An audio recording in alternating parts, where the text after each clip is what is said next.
Sir, நீங்க ஆரம்பத்துல இருந்து பேட்டிகள்ல சொல்லிட்டு இருக்கக்கூடிய ஒரு விஷயம் இங்கே ஒரு மத கலவரம் கண்டிப்பா நடத்துவாங்க அப்படின்னு, அதனுடைய வெளிப்பாடு தான் திருப்பரங்குன்றமா? ஆமா, தேர்தலுக்கு முன்னாடி ஒரு மத கலவரம் ஒன்று உண்டாக்கி ஆகணும்.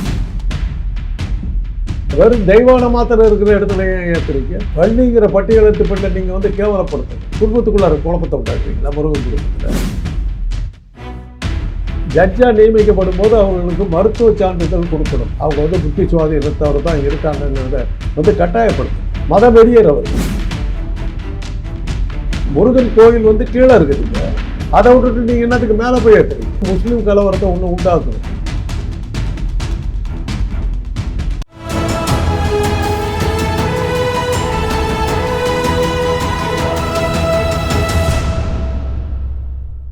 தமிழ் நிறம் நேயர்களுக்கு வணக்கம். இன்று நம்மிடையே அரசியல் விமர்சகர் திரு காந்தராஜ் அவர்கள் இணைந்துள்ளார். சார் வணக்கம். சார் சார் நீங்க ஆரம்பத்திலிருந்து பேட்டிகள்ல தொடர்ந்து சொல்லிட்டு இருக்கக்கூடிய ஒரு விஷயம் என்ன அப்படின்னா, இங்கே ஒரு மத கலவரம் கண்டிப்பா நடத்துவாங்க அப்படின்னு, அதனுடைய வெளிப்பாடு தான் திருப்பரங்குன்றமா? ஆமா, என்ன சந்தேகம் இருக்குது? திருப்பரங்குன்றத்துக்கு நீங்க போயிருக்கீங்களா?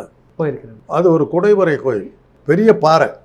அந்த பாறையினுடைய நடுமத்தில் குடஞ்சி ஒரு கொகை மாதிரி குடஞ்சி அது உள்ளே முருகன் சிவபெருமான் எல்லாருமே இருக்காங்க. அதில் அதுதான் அங்கே தான் கோயில். மேலே இருக்கிறது ஒரு தர்கா இருக்குது. அது பிற்காலத்தில் முஸ்லீம்கள் ஆட்சி வந்தபோது அவங்க அங்கே கட்டியிருக்காங்க. ரெண்டாவது, கார்த்திகை தீபம் ஏற்றுறதே திருவண்ணாமலையில் தான் ஏற்றுறாங்க. வேறு எங்கேயுமே அது கிடையாது. மற்ற கோயிலெல்லாம் நீங்களாக ஏற்றிக்கலாம், எல்லா கோயிலையும் ஏற்றலாம். அவங்க தீபம் ஏற்றுறதுங்கிறது எல்லா கோயிலையும் இப்போ உண்டு, அதில் ஒன்றும் பிரச்சனை இல்லை. இப்போ இது இப்போ போன வருஷம் ஏற்றுனீங்களா? அதுக்கு முந்தின வருஷம் ஏற்றுனீங்களா? இந்த 4 வருஷமாக ஏற்றவே இல்லை. இப்போ எலெக்ஷன் வரப்போகுது. கரூரில் ஒரு 41 பேரை சரி பண்ணிட்டீங்க. உங்களுக்கு தேவையானதை குழந்தாச்சு. பத்தாது, தேர்தலுக்கு முன்னாடி ஒரு மத கலவரம் ஒன்று உண்டாக்கி ஆகணும். தீவிரவாத தாக்குதலை இங்கே கொண்டு வர முடியாது தமிழ்நாட்டில். ஏன்னா பாகிஸ்தான் 2000 மைலுக்கு அந்த பக்கம் இருக்குது. அங்கேருந்து தீவிரவாதிகளுக்கு இவ்வளோ தூரம் தாக்கிட்டு போகிறாங்கங்கிறது நடக்கிற காரியம் இல்லை. அதுக்கு வேறு வழி என்னன்னு பார்த்தாங்க, மத கலவரம். இன்னொன்று வரும். இது பிசு போச்சு. போன தடவை அது பண்ணாங்க. போன எலெக்ஷன் டைம்லேயே, சட்டமன்ற தேர்தல் டைமில் இதை ட்ரை பண்ணாங்க, நடக்கலை. இந்த தடவை ஒரு ஜட்ஜை கையில் வச்சுக்கிட்டு அதான் இப்போ வர நாங்கள் மருத்துவர் முறையில் எங்களுக்கு இருக்கிற சில இது என்னன்னாக்கா, நீதிபதிகளாக நியமிக்கப்படுபவர்கள் மருத்துவ சான்றிதழ் பெறணுங்கிறத ஒரு கட்டாயப்படுத்தணும். ஏன்னா மனநிலை பாதிக்கப்பட்டவர்கள் அவன் உள்ளே வந்துடுறதுக்கு சான்ஸ் இருக்குதுங்கிறது இப்போ சமீபமாக நம்ம பார்க்குற பல தீர்ப்புகளில் நம்ம பார்க்குறோம். இதில் அங்கே மேலே இருக்கிற இதுக்கு போய் நீங்கள் அங்கேயே ஏற்றுறீங்க. அங்கே முருகனுக்கு அந்த இடத்துக்கு என்ன சம்பந்தம்? ஒரு தீபம் தானே சார், அது ஏற்றதுல என்னதான் பிரச்சனை? தீபத்தை ஏற்றிட்டு போக வேண்டியது சொல்ல வரல. அதை நீங்கள் உங்களுக்கு தீபம் ஏற்றுறது தான் உங்களுடைய லட்சியம்னாக்கா, நீங்கள் வெறும் தெய்வான மாத்திரம் இருக்கிற இடத்துல ஏன் ஏற்றுறீங்க? இப்போ அந்த இடத்துல ஏற்றுறதுனால என்ன பிரச்சனை? என்ன பிரச்சனை? வள்ளி தெய்வானைன்னு 2 பேர் இருக்காங்க இல்லை முருகனுக்கு. குடும்பத்துக்குள்ளார குழப்பத்தை உண்டாக்குறீங்களா? முருகன் குடும்பத்தில் வள்ளி ஓரம் கட்டிவிட்டு தெய்வானிக்கு மாத்திரம் பூஜை பண்ணுறீங்கன்னா என்ன அர்த்தம்? முருகன் குடும்பத்தில் குழப்பத்தை உண்டாக்குறதா இந்த ஜட்ஜோட எண்ணமாக இருக்குது. அவர் தான் சொல்றாங்க சார், நானே போய் பார்த்தேன். தமிழர்களுடைய கடவுளான முருகனை கேவலப்படுத்துறதுக்காக, அவங்க குடும்பத்தில் குழப்பத்தை உண்டாக்குறதுக்காக, தெய்வானைங்கிற மேல் ஜாதிக்காரியை கல்யாணம் பண்ணிக்கிட்டு அந்த முருகனுக்கு மாத்திரம் வழக்கு, பட்டியலினத்தை சேர்ந்த வள்ளியை திருமணம் செய்து கொண்டு 10வது கிலோமீட்டர் பழமுதிர் சோலை 10வது கிலோமீட்டரில் இருக்குது. வள்ளி தெள்ளி தமிழ் குரத்தி தனை மணந்து காவல் புரிய வென்று அமைந்த மலை, கல்லாமில்லாமல் வரும் அடியவருக்கு காட்சி தந்து கந்தன் கருணை தந்து வள்ளி தெய்வானையுடன் அமர் சோலை எங்கள் தங்கமயில் விளையாடும் பழமுதிர் சோலை. 2 பேர்த்தையும் நீங்கள் கம்புள்ளாமல் இல்லை, 2 பேர்த்துக்கு நீங்கள் அங்கே போய் ஏற்றலாமல் இல்லை. அதை விட்டுட்டு இங்கே ஏன் ஏற்றுறீங்க? ஏன்னா வள்ளிங்கிற பட்டியலத்து பெண்ணை நீங்கள் கேவலப்படுத்தணும். அதே சமயத்தில் முஸ்லீம் கலவரத்தை ஒன்று உண்டாக்கணும். 2 இது பட்டியலினத்தை சேர்ந்த வள்ளியை கேவலப்படுத்தி அதில் ஒரு ஜாதி கலவரம், முஸ்லீம்கள் இருக்கிற வழிபாட்டு தளத்திலிருந்து ஒரு இதை ஏற்றுவதன் மூலமாக ஒரு மத கலவரம், 2ஐயும் சேர்த்து வர்ற எலெக்ஷனுக்கு இது இந்துக்களுக்கு அப்படி இப்படின்னு சொல்லி ஓட்டு கேட்கறதுக்காக செய்கிற வேலை தான் அதுங்கிறது.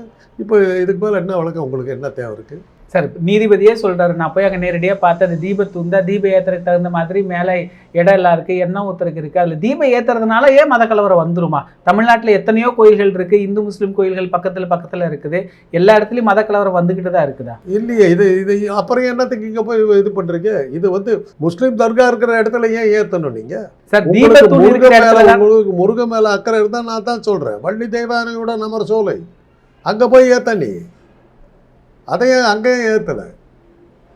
எல்லா கோயில்லையும் தாங்க ஏற்றுறாங்க.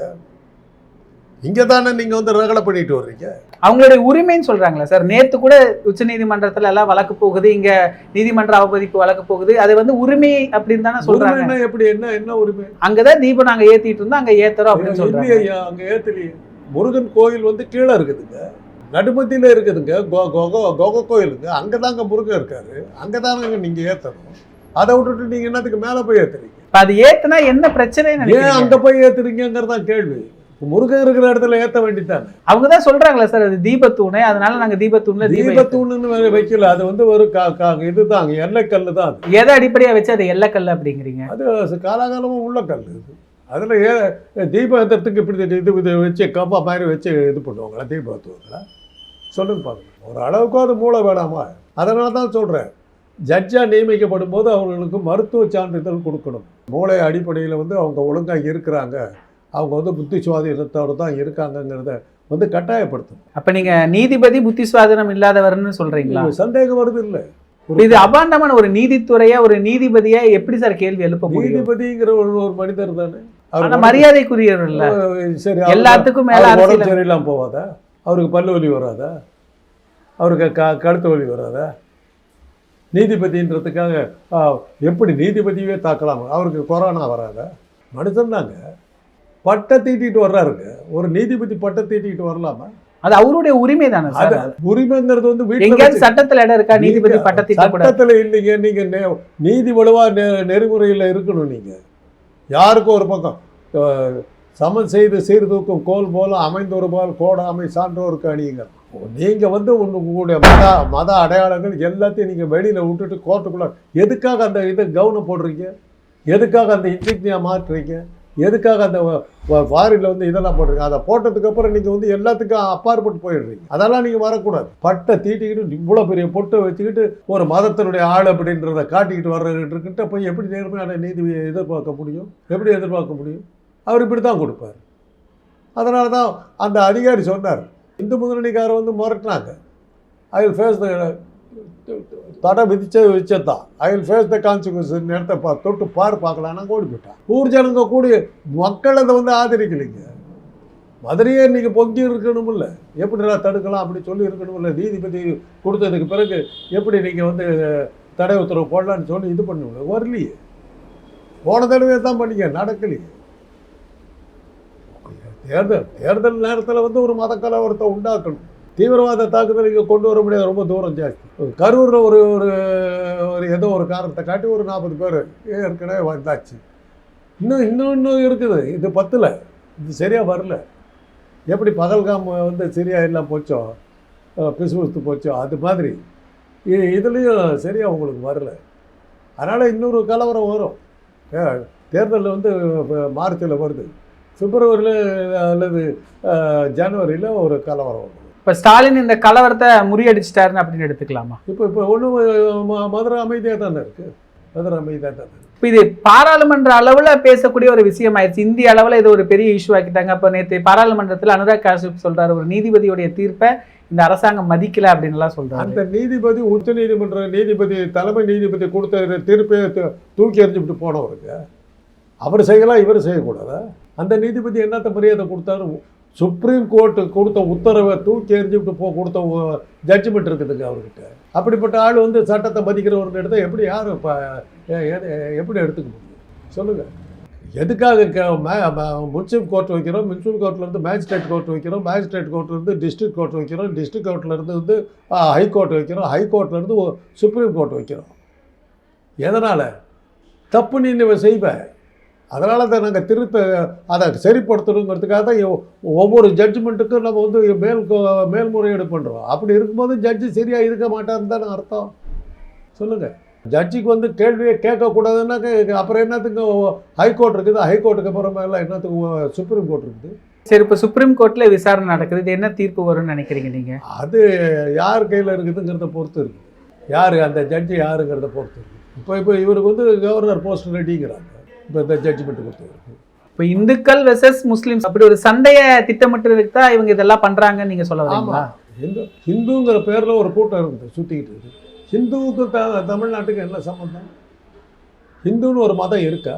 அதிகாரப்பூர்வமா இந்து மதம் தானே சார் இன்ன வரைக்கும் பேரு. இந்துங்கிறது அவன் வெள்ளைக்காரன் கொடுத்த பேருங்க, பிராமண மதம் தாங்க அதுக்கு பேரு. ஆனா அரசியலமைப்பு சட்டம் ஏத்துக்கிட்டது. அரசியல் அமைப்புல கிடையாது இந்து மதங்கிறதே கிடையாது, இந்து மதங்கிற பேரே கிடையாது. வேதங்கள்ல வந்து இந்து மதங்கிறதே கிடையாது, முருகன் கிடையாது, சிவன் கிடையாது, யாருமே கிடையாது. அப்படி இருக்கும்போது சமணர்கள் தாங்க இங்கே இருந்தாங்க. மகேந்திர பல்லவன் மாறினதுக்கு பிறகு, சௌந்தர பாண்டியன் மாறினதுக்கு பிறகு தானே சமண மதத்திலிருந்து சைவ மதத்துக்கு மாறின பிறகு தானே 7ஆம் நூற்றாண்டுக்கு பிறகு தானே இந்த மதங்களை இங்கே வருது உள்ள. அப்படி இருக்கும்போது அது வந்து இந்து மதம் எங்களுடைய அடிப்படை உரிமை கொடுத்த சொன்னால் எப்படி ஏற்றுக்க முடியும்? இந்த இந்து மதத்துக்கும் வேதத்துக்கும் என்ன சம்பந்தம்? வெள்ளைக்காரன் கொடுத்த பேர். இப்போ அடிப்படையில் அங்கே தீபம் ஏற்றணும், தீபத்தூண் இருக்குது, அது வந்து அவங்களுக்கான உரிமை. இதை தான் அவங்க கோர்ட்டில் வாதமாக வைக்கிறாங்க, அதை தான் நீதிபதியும் தீர்ப்பு கொடுக்குறாரு. இதில் வந்து ஒரு மத கலவரத்தை அவங்க பிளான் பண்ணுறாங்க, எலெக்ஷனுக்கு முன்னாடி ஒரு திட்டமிட்ட ஒரு சதி நடக்குது, இதெல்லாமே கிட்டத்தட்ட நீங்கள் தான் அதை வந்து ஒரு குற்றச்சாட்டாக வைக்கிறீங்களே தவிர பொதுமக்கள் மத்தியில் அப்படி எடுத்துக்கிறாங்கன்னு. பொதுமக்கள் அதை சட்டையே பண்ணல. வைத்தியக்காரன் 10 சொல்லுவான், போகட்டும் விட்டு விடுன்னு போயிட்டாங்க. நீங்கள் மதுரை அப்படி அல்லோல கல்லோலப்பட்டுருக்குங்க, ஒன்றுமே ஆகலையே. எல்லாருமே எப்பவும் போல போயிட்டுருக்கு. நீங்கள் தான் அலறி பிடிச்சிக்கிட்டு உட்காந்துக்கிட்டு இருக்கீங்க. குற்றச்சாட்டு வந்துருச்சு, நீங்கள் தான் அலறி பிடிச்சிக்கிட்டு. மதுரை மக்கள் அதை பற்றி கவலைப்பட்டுருக்கு. இப்போ திமுக அரசாங்கம் இது முஸ்லீம் வாக்கு வங்கிக்காக இதை பண்ணாங்க அப்படின்னு சொல்கிற குற்றச்சாட்டு. ஆமாம், அப்போ வாக்குக்காக இதை பண்ணினீங்க அப்படிங்கிறது. ஆமாம், அது எப்படி சார் எடுத்துக்க முடியும்? நீங்கள் பண்ணாக்கா வாக்குக்காக தானே, இந்துக்கள் வாக்குக்காக தானே இந்த கலவரத்தை உண்டாக்குனீங்க. ஒரு ஜட்ஜே உண்டாக்குறாரு, அப்போ அதுக்கு ஒரு அரசியல் கட்சி உண்டாக்கக்கூடாதா? அங்கே யார் சார் கலவரம் நடத்துகிற மோட்டிவில் இருந்தாங்க? வேற எதுக்குங்க அங்கே போய் ஏற்றுறீங்க? கோயில் கீழே இருக்குது, ஏற்ற வேண்டியது முருகன் சந்நிதியில் தானே ஏற்றணும். அதை விட்டுட்டு எண்ணத்துக்கு மேலே போய் ஏற்றுறேன், திமிரு பிடிச்சி வேலை பார்க்குறேன்.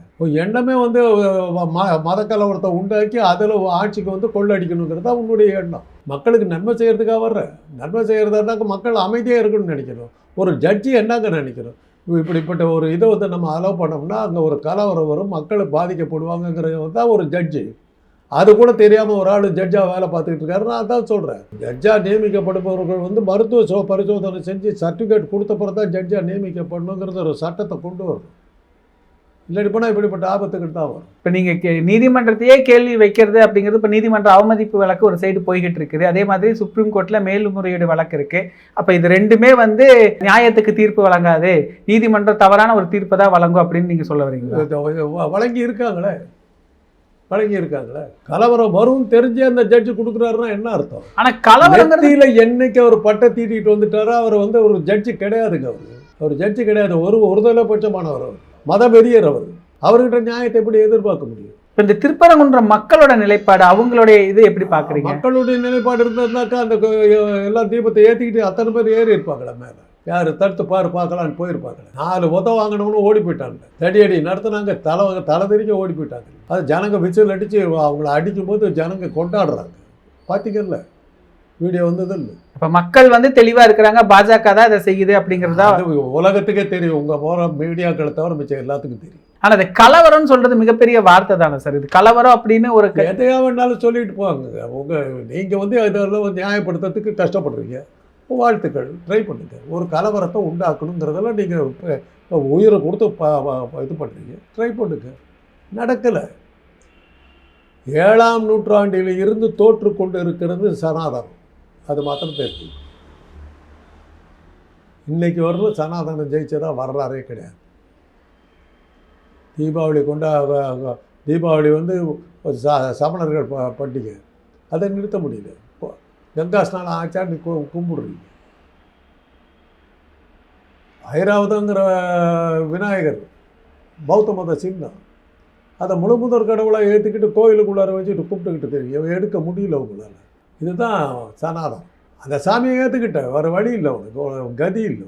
இப்போ கடைசியில் முருகனை வந்து வேதங்களால் சொல்லப்படாத முருகனை ஏற்றுக்கிட்ட, சிவபெருமானை ஏற்றுக்கிட்ட. நீ தான் தோற்று போயிருக்கிற. இல்லாத மதம் பிராமண மதங்கிறதுக்கு வந்து அந்த பிராமண மதத்தினுடைய இந்து மதத்தினுடைய முழு முதற் கடவுள் யார் சொல்லுங்கள்? இந்து மதத்தினுடைய முழு முதற் கடவுள் யார் சொல்லுங்கள் சார். பிரம்மா. பிரம்மனுக்கு எங்கேயா கோயில் இருக்கா? பிரம்மனுக்கு எங்கேயா விழா இருக்குதா?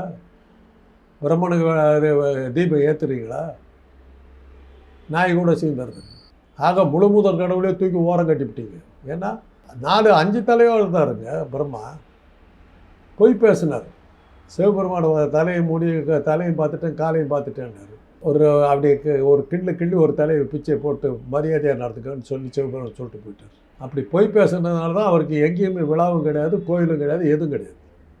ஆக பிராமண மதத்தினுடைய முழு முதற் கடவுளான பிரம்மனுக்கு கோயிலும் கிடையாது, விழாவும் கிடையாது, தெய்வமும் கிடையாது, ஒன்றும் கிடையாது. அப்படி உங்கள் பிராமணர்களாலே கைவிடப்பட்ட ஒரு கடவுளுக்கு இவ்வளோ தூரத்துக்கு சப்போர்ட் பண்ணி பேசிக்கிட்டு இருந்தீங்கன்னா உங்களை பார்த்தா சிரிப்பு தான் வருது. நிகழ்கால அரசியல் குறித்து பல தகவல்களை பகிர்ந்து கொண்டதுக்கு நன்றிங்க சார். இதே போன்று நிகழ்கால அரசியலின் சாரம்சங்களை அரசியல் ஆளுமைகளின் நேர்காணல் வழியே தொடர்ந்து காண தமிழ் நிறம் வலையொலியை சப்ஸ்கிரைப் செய்யுங்கள். தங்களின் மேலான கருத்துக்களை கருத்துளை பெட்டியில் பதிவிடுங்கள். நன்றி, வணக்கம்.